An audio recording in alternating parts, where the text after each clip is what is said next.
তিনি ব্রাহ্মণ কিন্তু তার হাতে রক্তমাখা অস্ত্র, তিনি ঋষি কিন্তু তার নামের শেষে রাম।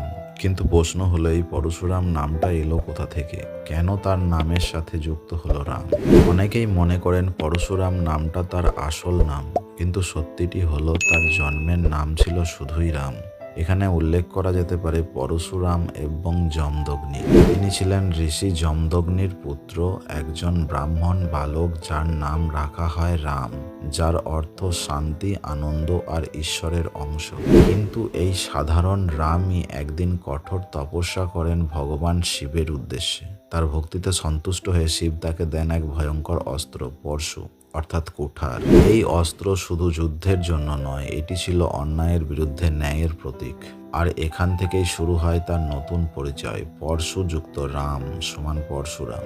অর্থাৎ যে রাম পরশু ধারণ করে, যে রাম অন্যায়ের ধ্বংস করতে অস্ত্র তুলে নেয়। এই নাম আর শুধু একটা নাম নয়, এটি হয়ে ওঠে একটা পরিচয়, একটা ভয়ঙ্কর প্রতীক।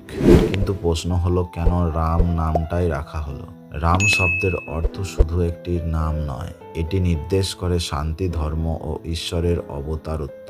হিন্দু ধর্মে রাম নামটি একটি শক্তি, একটি ডিভাইন ভাইব্রেশন। এই জন্যই আমরা দেখি অনেক মহাপুরুষের নামের শেষে রাম যুক্ত থাকে।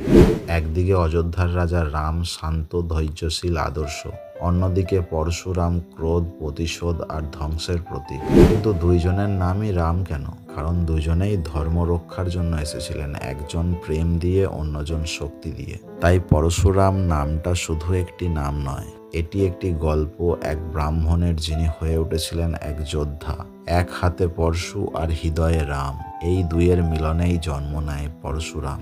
আপনার মতে পরশুরাম কি সত্যি শান্ত রাম ছিলেন, নাকি এক ভয়ঙ্কর যোদ্ধা? কমেন্টে জানান। আর এই রকম রহস্যের গল্প জানতে সাবস্ক্রাইব করুন মাইন্ড টু হার্ট চ্যানেলটিকে। ধন্যবাদ। জয় শ্রীরাম। হিন্দু ধর্মের জয়। मेरे तन मन धड़कन में सिया राम राम।